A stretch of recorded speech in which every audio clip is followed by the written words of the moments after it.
सृष्टिकर्ता लोककर्ता सर्वकारणकर्तः।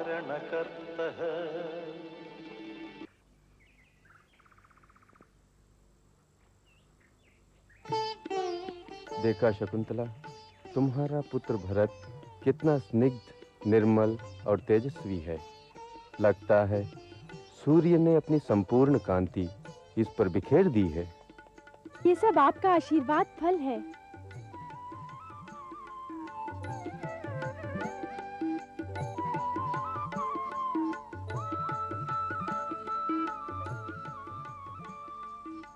मेरे नन्हे मुन्ने राजा, मेरी आंखों की ज्योति।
आपने मेरे मित्र पर बाण चलाया था। यदि आपने और बाण चलाया तो उस वृक्ष से मैं बांध दूंगा। तुम मुझे बांध दोगी इस वृक्ष से? तुम? बांध के दिखला दूं?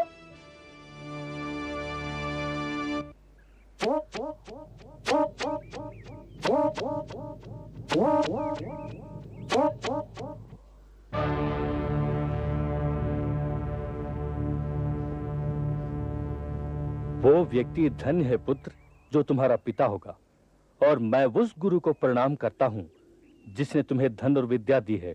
तुम किसके पुत्र और किसके शिष्य हो? मैं अपनी माताश्री का पुत्र हूँ और उन्हीं का शिष्य हूँ। माता?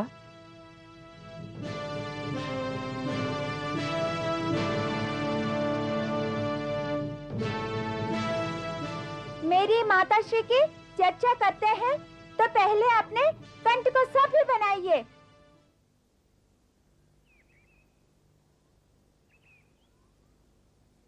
भरत, पुत्र भरत, भरत। क्या ये तुम्हारी माताश्री का स्वर था पुत्र? हाँ, मेरी माताश्री आ रही हैं।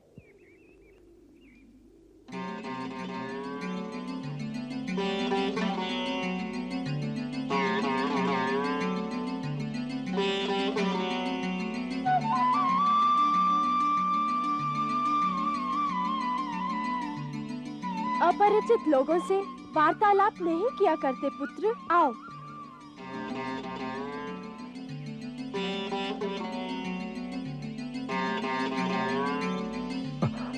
शकुंतले, शकुंतले, शकुंतले, शकुंतले, अपने अपराधी को क्षमा किए बिना न जाओ शकुंतले, न जाओ। वेशभूषा से तो आप क्षत्रिय लगते हैं, किंतु क्या आप सभ्यता का एक साधारण सा नियम भी नहीं जानते कि अपरिचित नारियों का नाम लेकर नहीं पुकारा करते? तुम मेरे लिए अपरिचित कैसे हो सकती हो शकुंतले? नाम जान लेने का अर्थ ये नहीं राजन कि आप मुझे जानते और पहचानते भी हैं। शकुंतले, शकुंतले, मैं अपना अपराध स्वीकार करता हूँ, मुझे क्षमा कर दो। आप धर्म के रक्षक हैं राजन, न्यायमूर्ति हैं। आप भला अपराध कैसे कर सकते हैं? मैं तुम्हारा पति हूँ शकुंतले, दुष्यंत हूँ। हस्तिन नरेश, गुरु शिरोमणि दुष्यंत? हाँ, और मैंने तुमसे गंधर्व विवाह किया था। विवाह? किंतु मैंने तो आपको कभी देखा ही नहीं राजन। फिर आपने मुझसे विवाह कब और कैसे कर लिया? चलो पुत्र। प्रिय शकुंतले, जब आज से पहले न कभी आपने मुझको देखा और न ही मैंने आपको, तो आपको मुझे प्रिय कहने का अधिकार कैसे मिल गया? मैं अपने पुत्र के सिर पर हाथ रखकर कह रहा हूँ। न रखिए मेरे पुत्र के सिर पे अपना ये हाथ, जो मर्यादाओं के लहू में सना हुआ है। जाने से पहले मेरी ये एक बात सुनती जाओ प्रिय शकुंतले। वास्तव में नहीं पहचाना था, ऐसा क्यों हुआ ये मैं नहीं जानता, किंतु एक दिन जब एक मछेरा मेरे सामने चोरी के अपराध में लाया गया था, तो उसने ये बताया कि ये मुद्रिका जो तुम्हें स्वयं आश्रम में मैंने दी थी, उसे एक मछली के पेट से मिली।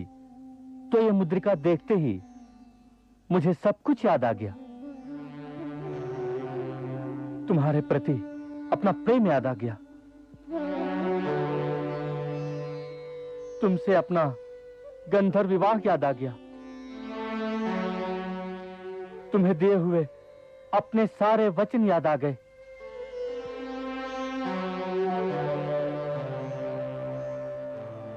वो अत्याचार याद आ गया जो मैंने तुम्हारे साथ किया,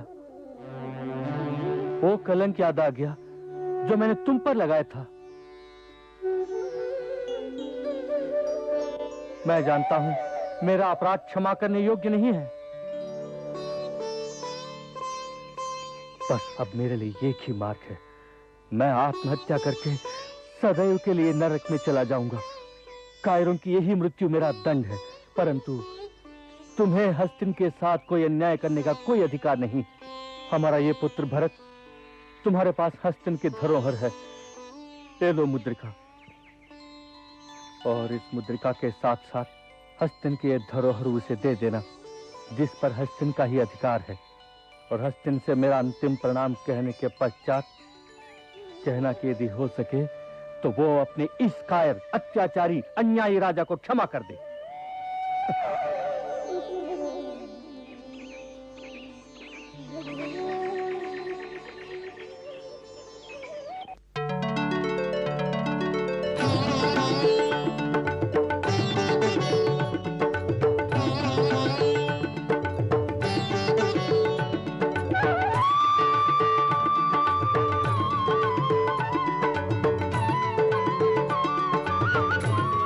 आयुष्मान भव। आप भरत।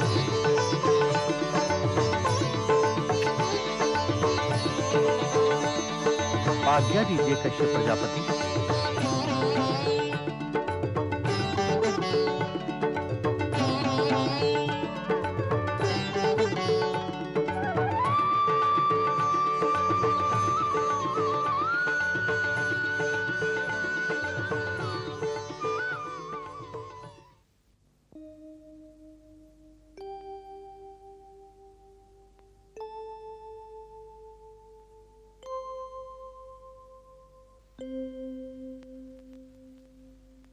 ब्रह्मपुत्र, कृपया स्वर्गलोक और पृथ्वीलोक की इस संयुक्त सभा की कार्यवली पर प्रकाश डालिए। अवश्य देवेंद्र, अवश्य। ये सभा प्रशासन संबंधी समस्याओं पर विचार करने के लिए आमंत्रित की गई है। इसीलिए आप सभी ब्रह्मऋषियों को पृथ्वीलोक से यहां आने का कष्ट दिया गया है। क्या यह सभा पृथ्वीलोक की समस्याओं पर भी विचार करेगी? निस्संदेह है ब्रह्मऋषि, निस्संदेह। तब तो हे देवेंद्र, इस सभा के लिए महर्षि विश्वामित्र को भी आमंत्रित करना चाहिए था। नारायण नारायण। इस सभा के लिए केवल ब्रह्म ऋषि ही आमंत्रित किए जा सकते थे ऋषिवर। परंतु आपत्ति में औपचारिकता का कोई स्थान नहीं है देवेंद्र। महर्षि विश्वामित्र के ब्रह्मर्षि होने में भी बहुत विलंब नहीं है। वे व्यक्तिगत सुख, दुख, शोक और आनंद की सीमाएं पार कर चुके हैं। उनके बिना पृथ्वीलोक के विषय में कोई भी निर्णय लेना न उचित है और ना ही संभव।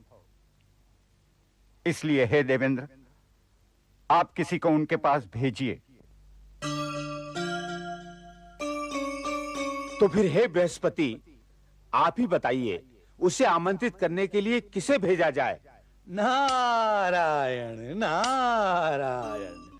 लगता है इसके लिए तो मुझे ही जाना पड़ेगा। कारण ये है ब्रह्म ऋषि कि उनके लिए जो निमंत्रण है वो तो केवल एक अनुबोध है। वैसे भी आपकी और देवेंद्र की ओर से उनका मन यूं भी मैला है। कहीं उन्होंने आपसे पूछा, नंदिनी दो तब चलूंगा, तब क्या होगा? नारायण। इसीलिए मेरे विचार से उन्हें बहला कर लाने के लिए मेरा ही जाना उचित है। वैसे आप या देवेंद्र जो उचित समझे करें। मैं ब्रह्मपुत्र नारद के इस प्रस्ताव का समर्थन करता हूं। अब तो मुझे ही जाना पड़ेगा। नारायण।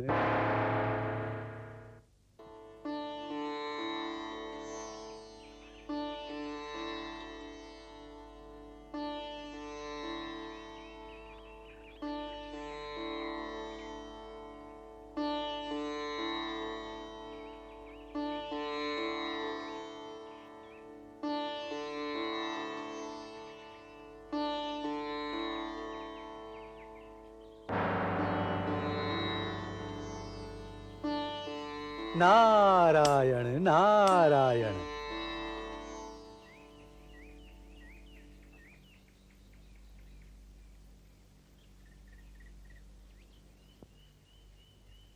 सादर प्रणाम देवऋषि।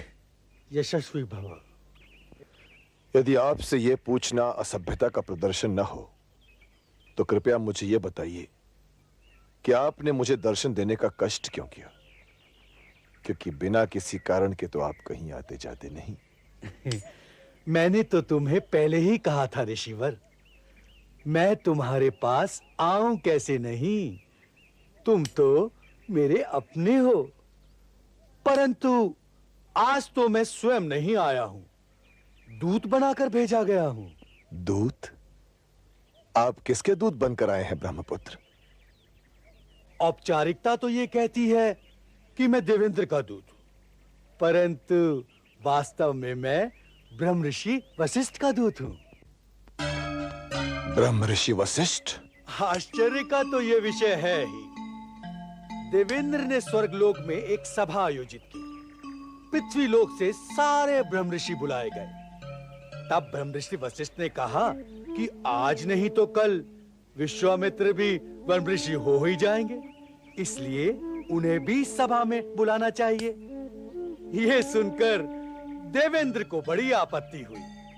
तुम तो जानते ही हो, तुम्हारा नाम सुनते ही उनका रक्त खौलने लगता है। तो ब्रह्म ऋषि वशिष्ठ ने यह कहा कि मैं आज नहीं तो कल ब्रह्म ऋषि बन ही जाऊंगा, इसलिए मुझे बुला लिया जाए। नहीं नहीं, ऐसी बात नहीं है ऋषिवर। उन्होंने कहा कि तुम्हें बुलाना अति आवश्यक है। तो प्रश्न उठा, जाए कौन? नारायण, इसीलिए मैं खड़ा हूं तुम्हारे सामने।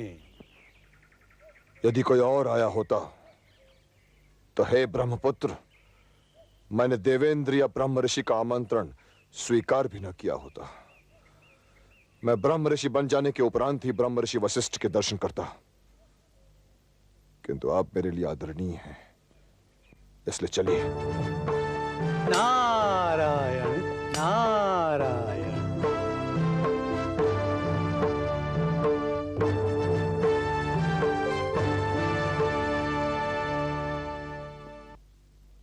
हे महर्षि विश्वामित्र, स्वर्गलोक में आपका स्वागत है। हे देवेंद्र, स्वर्ग में तो सदैव ऋतुराज का वातावरण रहता है, किंतु लगता है यहां शीतकाल चल रहा है। क्योंकि यदि ऐसा न होता तो आपके स्वर में यूं माधुर्य न होता। ब्रह्म ऋषि वशिष्ठ, सादर प्रणाम। ब्रह्मर्षि भव। मैं आपके आशीर्वाद के मार्ग पर चलकर ब्रह्म ऋषि बनना नहीं चाहता ऋषिवर। मैं उस लक्ष्य तक अपनी तपस्या के मार्ग पर चलकर पहुंचूंगा।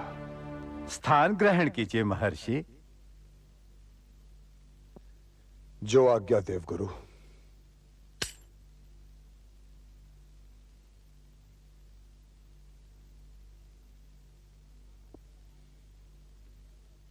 इस सभा में ब्रह्म ऋषि, तत्ववेत्ता व दार्शनिक विराजमान हैं। आप मेरी इस शंका का समाधान करें कि सृष्टि में वो क्या है जिसका मूल्यांकन नहीं किया जा सकता है, जो सबसे बहुमूल्य है। न्याय, ज्ञान, धन, आनंद, भक्ति। ब्रह्म ऋषि, आप इतने मौन क्यों हैं? सृष्टि में सर्वश्रेष्ठ है सत्य। सत्य से उत्तम कोई नहीं। सत्य ही सर्वस्व है। परंतु उस सत्य की मर्यादा की रक्षा इतनी सुलभ नहीं। वो तो तलवार की धार पर चलने के समान है। नारायण। तो इस सत्य के व्रत का पालन करने वाला कोई है? क्यों नहीं। सत्यव्रत महाराज के सुपुत्र अयोध्याधीश हरिश्चंद्र सत्यव्रती हैं।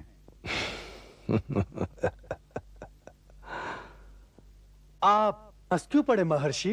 हंसू नहीं तो क्या अभिनंदन करूं। सृष्टि में जिस व्रत का पालन करना किसी के लिए भी असंभव है, वो व्रत भला किसी राजा के लिए कैसे संभव होगा? ब्रह्म ऋषि वशिष्ठ, आपकी इस बारे में क्या धारणा है?